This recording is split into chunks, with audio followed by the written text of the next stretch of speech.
case I resonate with you. I was thinking like. Well, if you do have this on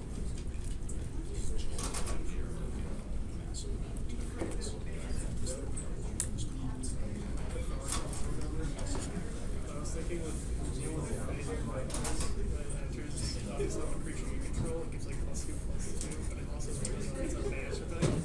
So you can call it like your aim is not forced to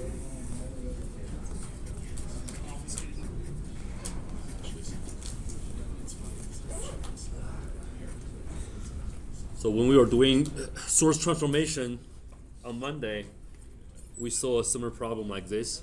So my question here for you guys is this equivalent for me to convert this one? For example, this is the output. It doesn't matter if the output is here or somewhere else. Is it equivalent to a circuit like this?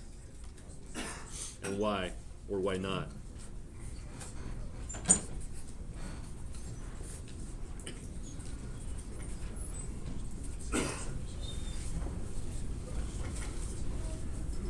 Is there any difference? Is it making a difference? They're all in parallel and nothing in the middle. I'm just moving things around. Why? Why or why not? It's all the same piece of metal. Hmm? It's all the same piece of metal. Same piece of metal, yes. So have you worked in the lab to wire something up on the breadboard? Any of them? Even a little bit? So a lot of times you grab a wire from the drawer. The wire can be longer, can be shorter, right? So you have a shorter wire here, you replace it with a longer one, with a super long one, like that. And you move the wire, it's pretty long, right? It's making an arc in the air. And you got all the circuits, for example, this is a long one, right? It's a super long one. All these ones are short. And if you make the longer one, and you bend it here, is it making a difference? It's still the same wire. It's not making a difference. So when you are doing the source transformation, if you are more comfortable with having the two current source being close to each other, so you can directly convert these two current sources into one, right? Because you know, according to KCL, two currents going into the node is the same as one big current going into the node, which is 3 amps, right? You're seeing like why we can combine these two current sources. They are at different locations because they're equivalent, no difference. Same metal, I can move it here, move it here, move it anywhere as long as there's no voltage drops. And we'll look at another example, see if we have a resistor here, are they still going to be equivalent or not? It's really interesting to look at it. All right, so no problem here, okay? If there's nothing in the middle, definitely move it to wherever you want, okay? They're all equivalent. So move it like this and then combine these two. You can easily get a 3 amps in parallel with one single resistor, which is 1K in parallel with 2K. Okay, this will help a lot. And what about the second case? What if we have a current source here, a resistor, another current source, 1 amp, 2 amps, 1K, here's the output. Or I swap it.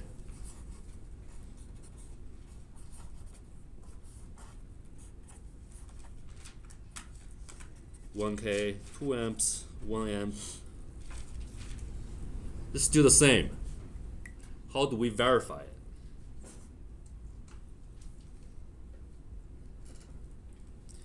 So because this is the output, we are always thinking about this circuit serving that load. The load can be a resistor, can be anything. Let's just say it's a resistor, it's a RL, right? As long as we are providing the same voltage, like V out, it should be equivalent because if the same V out to this RL, it's going to be the same current. So the circuit will serve this resistor in the same way, right? So we just need to verify if they're outputting the same V out. How could we verify? So I have to calculate V out, right? So remove the RL.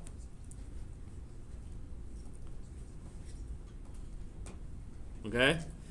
And you are thinking, hey, if you remove RL, 2 amps going to the left, 1 amp going to the right, there's no current going here because RL is removed. Okay? 2 amps going here, 1 amp going here. What's the real current flowing in that branch? It's gonna be 1 amp going to here, right? So that's the real current going that way, effective current going that way from right to left.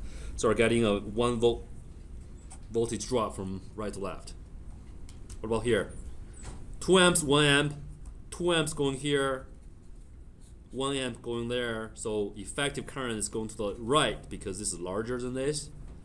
They're canceling and eventually get effective 1 amp flowing to the right. It's going to cause the drop from left to right, which is 1 volt. They're saying this is from right to left, 1 volt. This is from left to right, 1 volt. Can we get voltage for V out just by looking at these two voltages? Why and why not? Do you know the voltage here? This is grounded, right? Do you know the voltage here? No.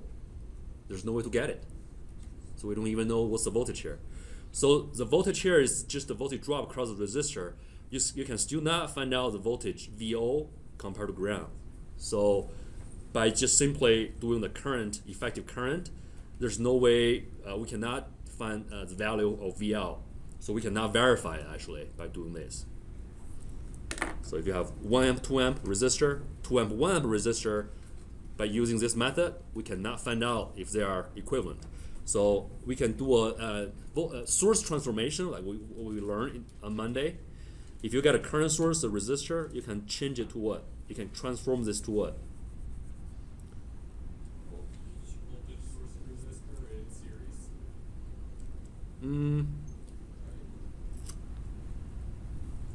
But there should be a current source and a resistor in parallel, right?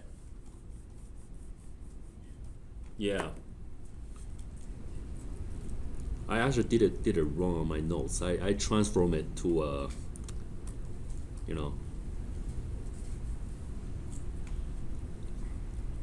we'll revisit this on Friday, but I think they are not equivalent. But I'll find a way to verify it. What I did on the notes is wrong. I just did it before the class. I was thinking I should let them know this, but that was wrong. So I'm gonna come back on Friday and redo it. There's another case I want to show you, which is this. But do you guys know how to verify it? Just in case any of you find out.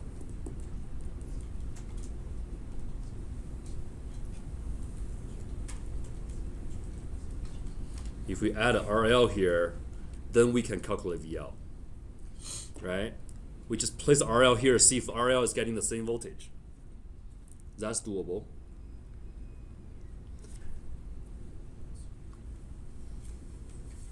We'll do it on Friday, just in case, okay? Don't want to waste too much time over here.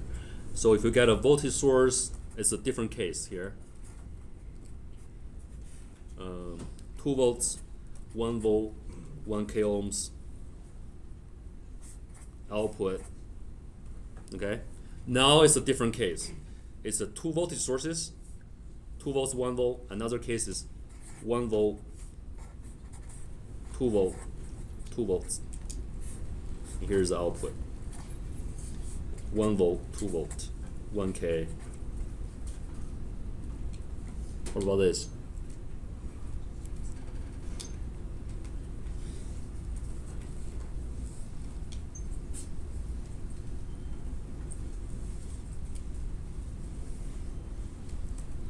So if there are 2 volts, 1 volt, the voltage drop across the resistor will be 1 volt from left to right, because here's higher, here's lower, right? But for this case, you're getting from right to left 1 volt. Okay? So what about V out? So what is V out? Where do we want to start with? Just start from 0 volts, right? 0 volts boosted by 2 volts. Here's 2 volts. 2 volts dropped by 1 volt. Here, you're getting what? 1 volt. Why do you have to do that? It's already 1 volt. Right? Whatever, okay? So here's 2 volts, here's 1 volt. Definitely they're not equivalent. No. So during the source transformation, if you see this, and you have seen something like this in the past, you say, they already did it in the class, they can swap it. And you want to swap these two, you are getting a wrong answer if you do it. So don't do it, okay? You have to make sure that you know what you are doing. So here, they're equivalent, you can definitely swap it, okay? And also for the power sources, can you combine them in a certain way? For example, I think we did it something like this. 2 volts, 1 volt. So what's the effective voltage here?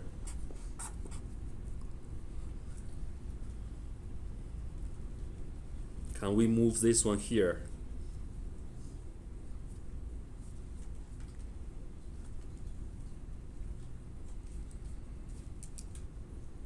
So we're just looking at the effective voltage over here at VL.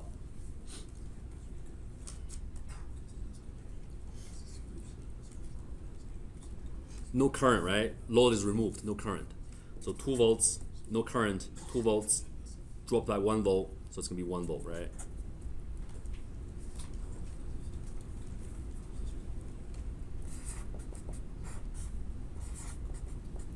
You already know the answer. It's not making a difference. This is making a difference. Still effectively 1 volt, right? So if you see something like this, you can definitely combine them. Instead of having like more steps, you can directly merge it to simplify the procedure here, right? Okay, now let's look at tutorial 5. Tutorial 5 is due Monday, I think. There are a couple of problems. Questions? No?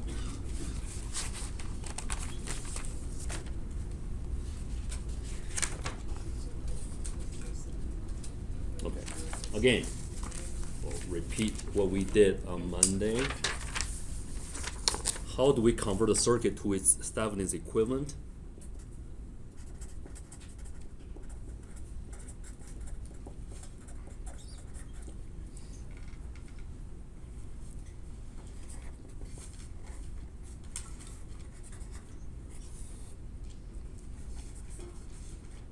So pay some attention here because there will be students not being able to do this even during the final exams. They'll lose a lot of points. So here's a load resistor, which is 75K. Here's 30K, 40K, 8 milliamps, 20K ohms, 100K, 25K, 100 volts.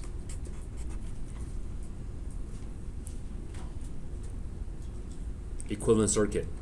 Equivalent circuit. Thevenin's equivalent circuit. Step 1. So we're going to find out RTH first. Okay. For information, what is the Thevenin's equivalent? It's a 1 voltage source in series with another resistor called RTH. It's called a VTH. Sometimes you see it's an ETH. That's the same thing, okay? ETH or VTH. So convert this to this. Several steps. Step 1, we want to find out RTH first. Find out RTH first. Remove RL. Here's RL. Remove it. Step 2, short voltage sources and disconnect current sources. And look backwards to find out RTH. Why? Because internal resistance for voltage sources is 0, and the internal resistance for current sources is infinite. So infinite means super high resistor, so we can directly just, when we model it, we directly just remove it when we are trying to find out the equivalent resistance. Just think about this as a super small resistor, like a 0 point something ohms. So just replace it with a wire. And this is like 100 mega ohms, so just disconnect it. The resistance is too high. Okay? So for this circuit, to find out RTH, what you can do is short this guy, just short it, replace it with a wire. And disconnect this guy, current source. Okay, and then look backwards. Look backwards. Why look backwards?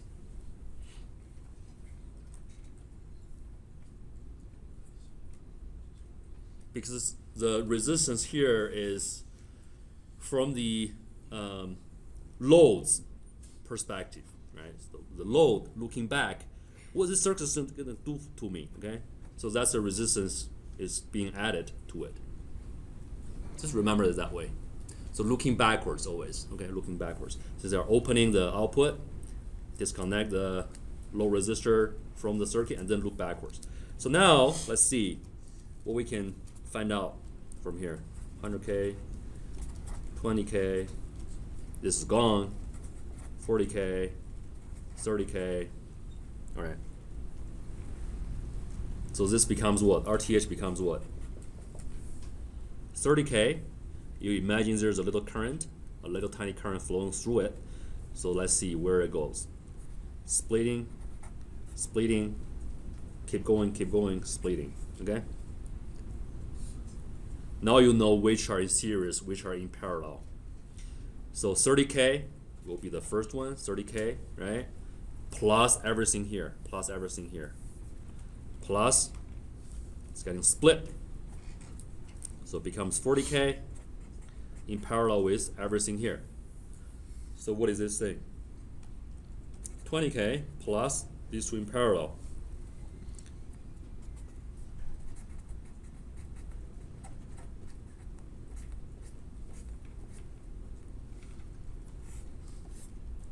Okay, so that's RTH. Okay, you can definitely calculate that. VTH, how to find VTH? Still some time on this. Okay, VTH.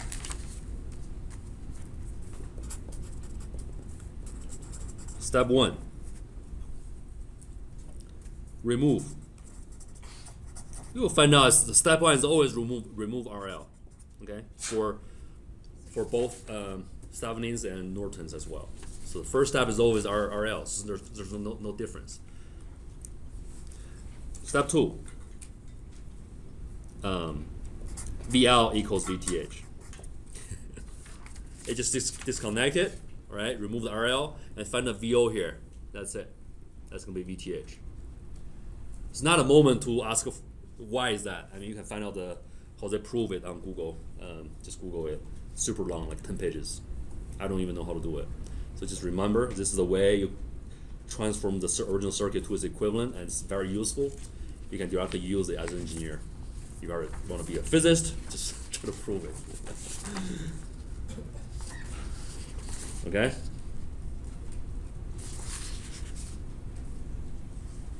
VTH. Let's do VTH. So circuit is not changing too much. We just remove the RL.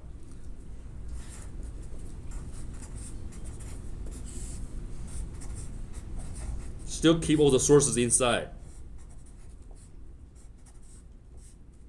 Okay, nothing, not too much change has been changed. A milli, 20K, 100K, 25K, and 100 volts. So you can find out that calculate VTH will take a lot more time than RTH. So here's VTH. Here's VTH. How do we do it? I usually just do mesh. Is there any current flowing through this guy if I got this one removed? It's open circuit, right? No current. What's the voltage here? What are we trying to find by this circuit? What are we trying to calculate? This. Why? Because we already found out RTH, which is plugging. We got an equivalent circuit. Done. Okay? So we are trying to find out this one. And I already told you, this one is the voltage at the output if you remove RL. Okay? So now we are here. So next step, next task would be calculate our VTH in this circuit. And because we already removed the RL, so there's no current flowing through this guy because it's an open circuit. VTH, VTH. Okay?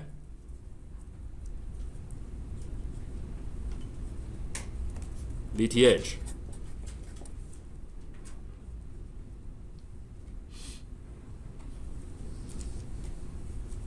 Can we swap these two? Yes, right? Do we have to? We don't have to.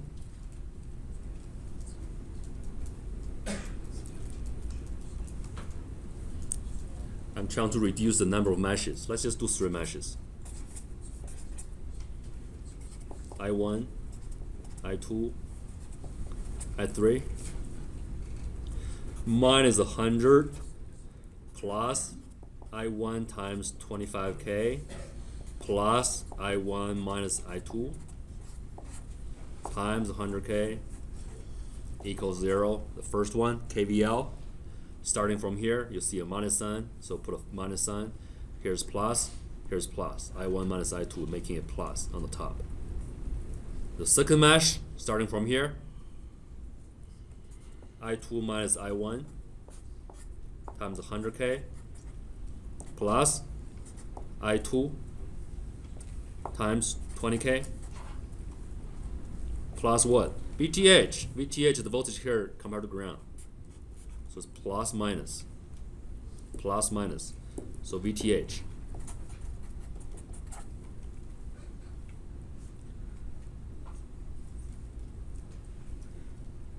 We still need the third mesh. Here, minus VTH, because we are looking from the bottom. So it's minus VTH plus VTH is 0. No, let's don't do the third mesh. I3 is what? VTH over 40K, right?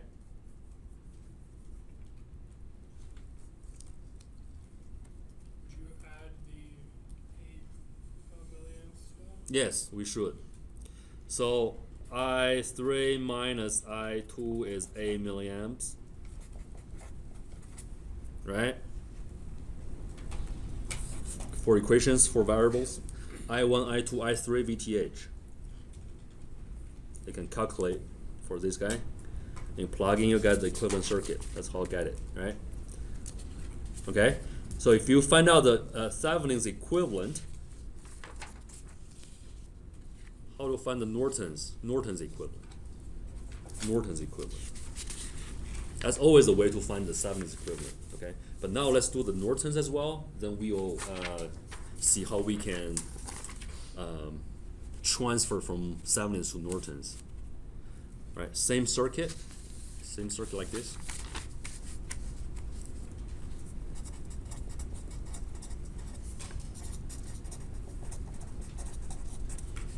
So Norton's equivalent looks like this. But the name of this guy is called Rn. This is In. So the way to find out Rn is the same as this. So Rn, step 1, remove RL. Step 2,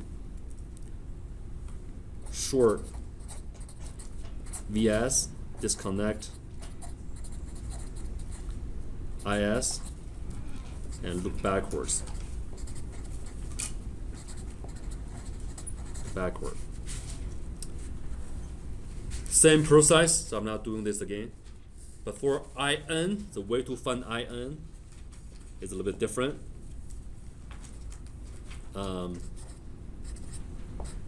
Step 1, just draw a wire. You are not removing RL this time, so just draw a wire. It's equivalent to removing RL because it's getting shorted. Draw a wire.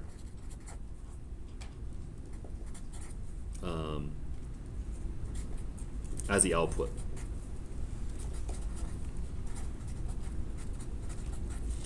So what does this mean? So if you have here's a circuit, right? Here's a circuit.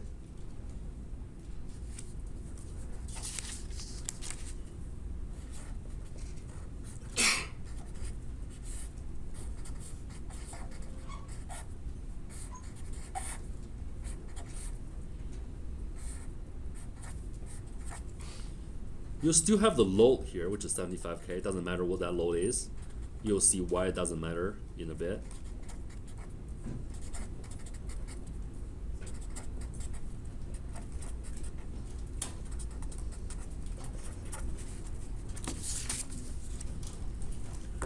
So the way to find out IN is simply just draw a wire here.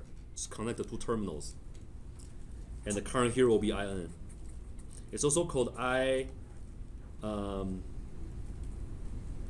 I think. ISC. Let me see. There's a certain term of it. If you see this in 555, don't want you to be confused. Yeah, ISC. I think SC means short circuit, if I'm right. Which means they are shorting the two terminals. So IN is ISC. Same thing. So you can definitely find out RN, right? And you can short here to find out IN. Is there any current flowing through this guy? No. Because electricity want to go to the shortcut, right? So whenever current arrives here, if there's anything flowing here, it will directly find out the shortcut. So this will be shorted. Nothing, no current flowing through the load anymore. So the equivalent to removing it. Remove or not doesn't matter because we drew a wire here, it's going to short it. No current, no voltage. Okay? What's the voltage here though? What's the voltage here? It's grounded, right? It's a wire, it's a wire. So here's 0 volts, right?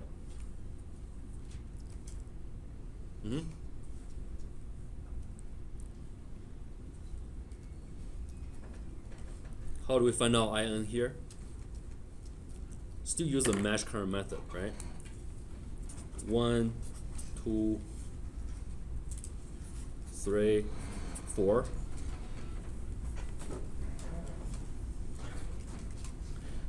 So do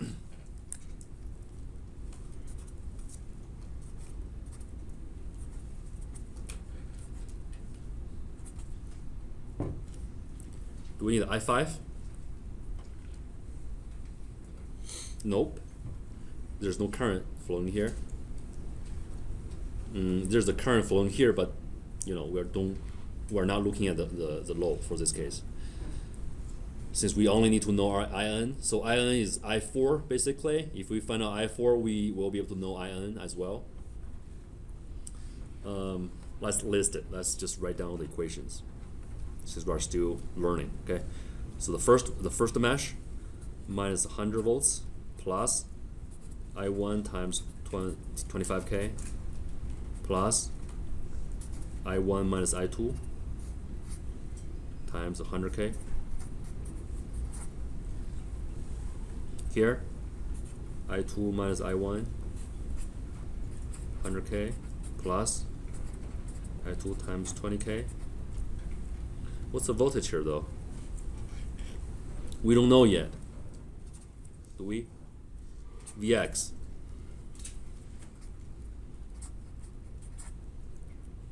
Here, minus Vx plus I3 minus I4 times 40K. Here, I4 minus I3 times 40K plus I4 times 30K equals 0. So this becomes I1, I2, I3, I4, and the Vx.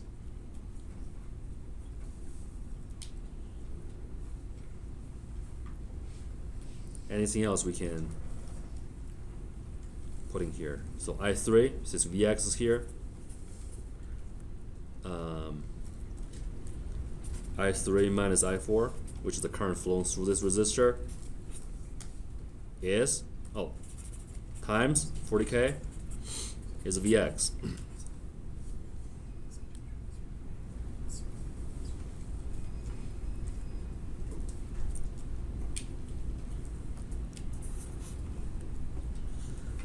So five variables and 5 equations. You can definitely find out I4, which is IN. So I4 is IN. So you can find out IN, plug in here, you can get a Norton's equivalent circuit.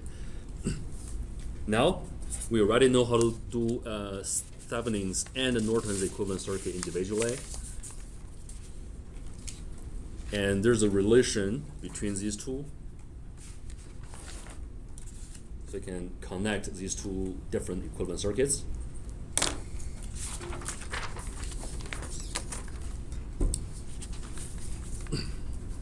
First,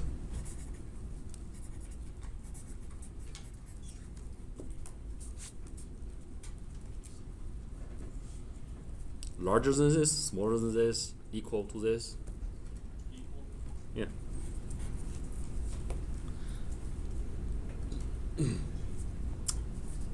By looking at this circuit.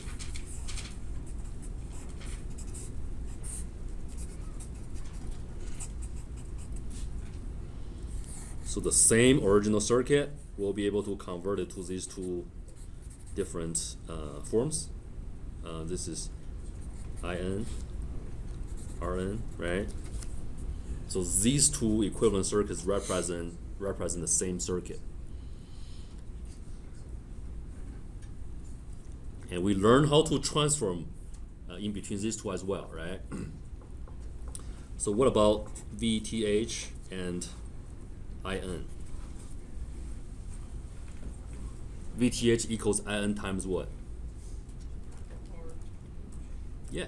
Why? Source transformation. We learned it, right? VTH. So this circuit can be converted to this. If you already have it, you don't have to go through the whole process, the mesh here.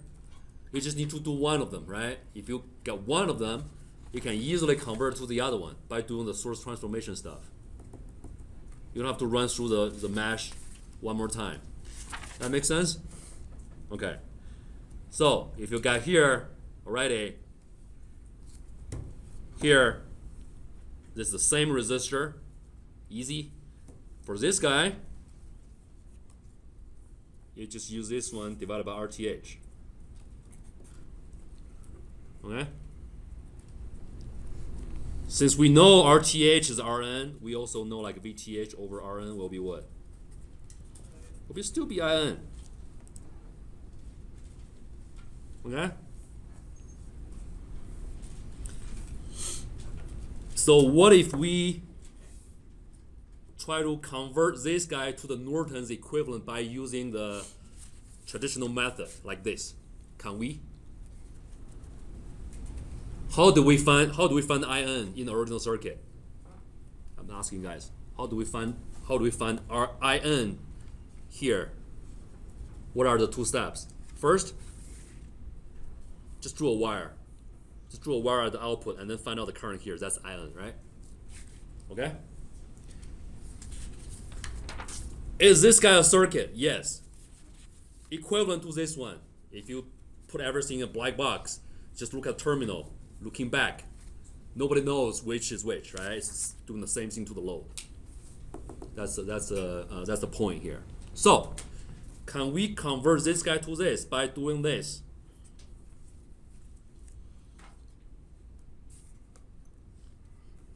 Can we?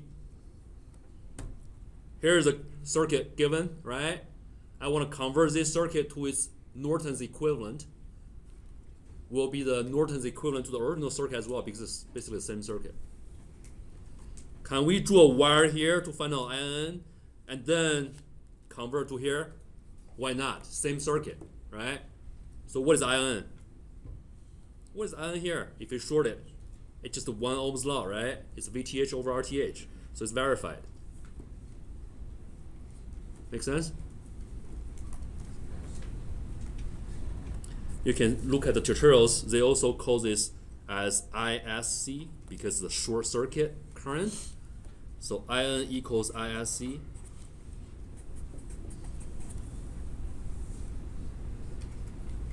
And sometimes you see VTH is called open circuit. So VTH is basically VOC. Why? Because this is what we did. We open it. That's the open circuit. Voltage. So VTH equals VOC, SC. Looks like there are so many voltages and so many currents, but basically there are only like how many voltages? Only one. How many currents? Still one, just different names. How many resistors? Still one. So it looks complicated, but actually it's very simple. One voltage, one current, one resistor, just one Ohm's law equation, right? If you know one of them, you can easily convert to another. Easy. So in homework 5, you will see a problem asking you to find out the maximum power for V out.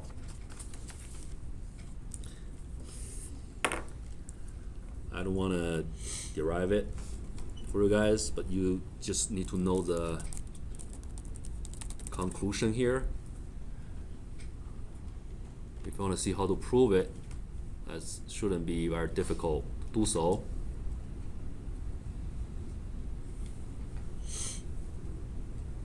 You know, when you find out. Welcome to it. Sorry, I shouldn't click that one. Proof of maximum power transfer. All right. So what is this trying to tell you is, if you convert the circuit into this, okay, into this, like as what we learned, and here's a load. And the load is a potential meter, which is adjustable resistor. You can change it.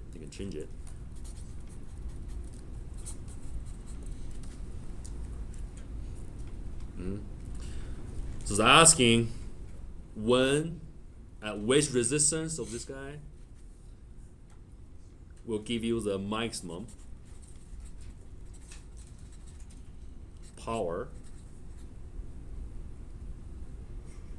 of the RL. So what is RL? So what's the value for RL will give you the maximum power being delivered to RL in this circuit. Yeah, you got confused later when we are working on homework 5. Somebody asked a question in the system, and I answered that yesterday. If you haven't worked on that, I don't know what's going on, but just give you a heads up over here. When you are getting maximum power being delivered to RL. So the conclusion is when RL equals to RTH. How to prove it? It's over here. It's over here, right? You can look into the precise how to prove it, but we are not testing on this. It's not difficult at all, but just let you know we are not spending time on it since I see you guys already having a poker face and getting bored already. Don't want to bore you further. When you lose a goal here, like why we have to do Thevenin's equivalent, you're asking yourself a question like that. If you don't know the answer, you get bored, right? Why do we have to do it? So in the future, when you are dealing with more complicated circuits, if there's a chance, so in that case, it will be really handy to convert it to its Thevenin's or Norton's equivalent in order to find out what's really going on for the load, or what's being delivered to the load. So it's actually quite useful.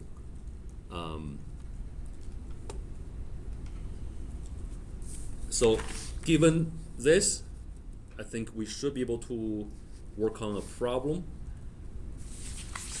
which is asking you some questions regarding that.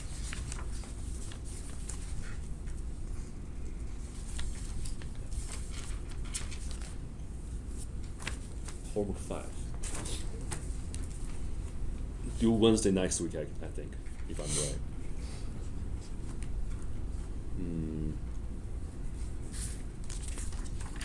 Take a break.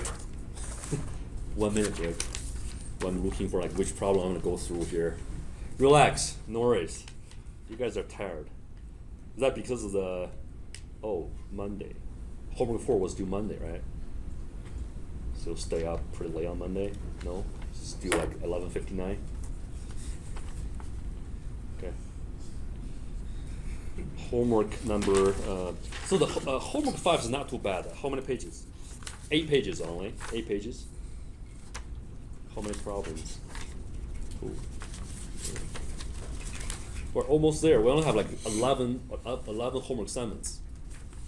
We're already at 5. We're already half the way through it.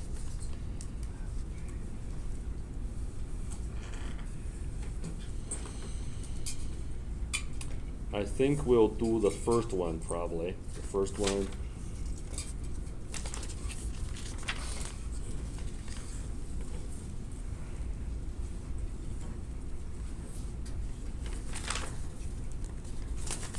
Oh, let's do the difficult one first because you might have a lot of questions on that. Alright, let's do that one. Okay, this guy. This guy. Alright.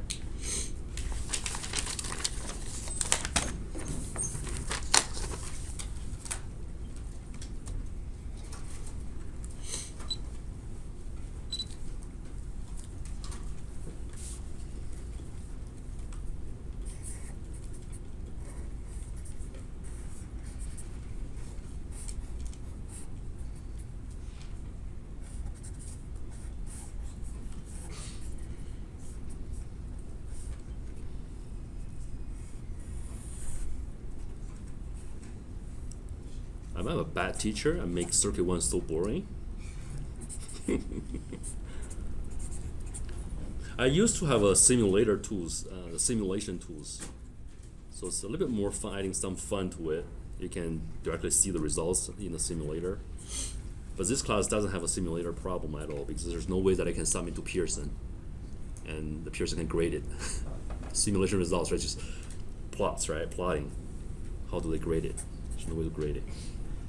5 ohms, 13 I delta, 2 ohms, I delta. This problem is a little bit special because I'm pretty sure every single one, or at least 80% of you guys, will have questions on it. Right. So it's asking, the first question is, at which resistance here will deliver the maximum power to the load, to itself. Like what we already learned here, right? What's the value for RL to give itself the maximum power from the circuit? Yeah, when it equals to here. So what is this? Yeah, so it's asking you to find out the Thevenin's equivalent, right? Okay, so we have to do it. How? When you have dependent source in the circuit, what are the steps to find out RTH? Because you are not supposed to short them or disconnect them from the circuit. Keep in mind, if you have dependent sources, you shouldn't do that. But still, you want to remove. So step 1 for RTH, for step 1, you still have to remove RL. So we're trying to find RTH, right? So the way we do that is we connect a little testing current source at the output. We inject a little current into it, like I test, and find out the voltage here, V test eventually, and then we use V test over I test to find out RTH. So that's going to give you the resistance by looking backwards. You're injecting a little current into it, just assuming this is IT, right? And eventually you are getting, you use that IT to find out the voltage here, and then you do a division to find out RTH.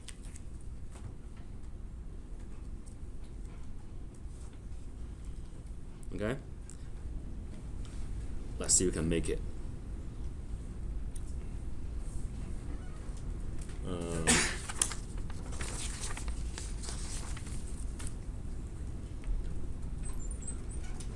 RTH. This one can still be shorted because that's a voltage source. That's an independent voltage source. This is 85 volts, but we just short it.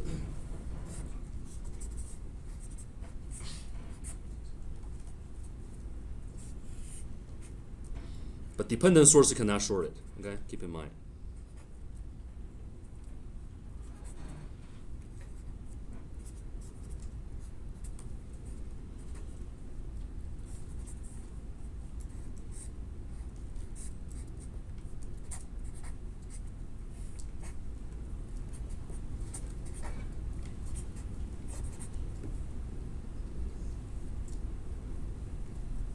And you're injecting I-test over here.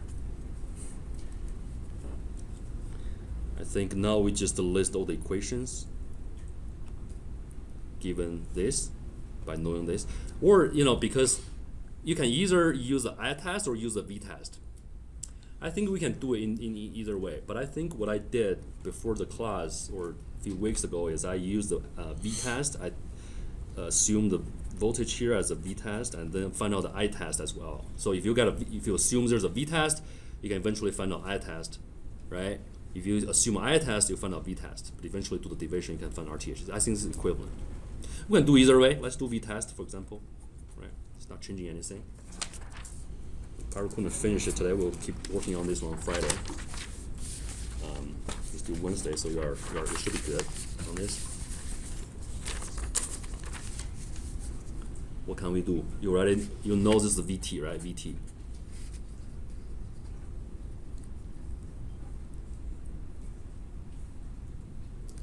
Should we do a node voltage method, or I think node works pretty good because we don't have one node.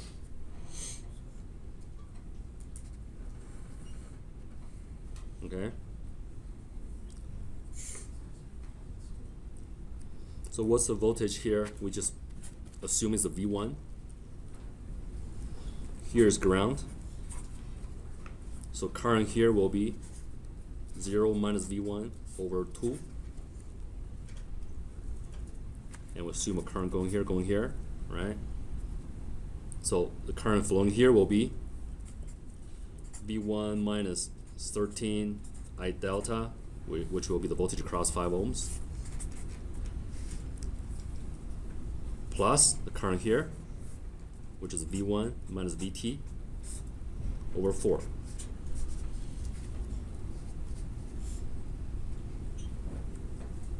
Okay? And we know that I delta, since we have I delta here, so we want to get the I delta engaged one more time. I delta is what? I delta is 0 minus V1 over 2.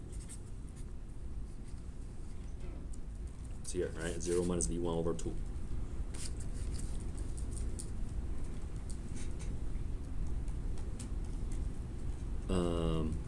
What is V delta? Since this is removed, so V1 minus VT over 4. There's no current on this wire because load is removed. So current is going to flow back here. So that's minus V delta. It's a voltage control current source, but labeled as a voltage, right? So it's a V1 minus VT over 4, and you are getting current flowing here. There's no current here, so it's all the currents will flow down here. Okay? And V1 minus VT, which is the voltage difference, is also V delta. What does that mean?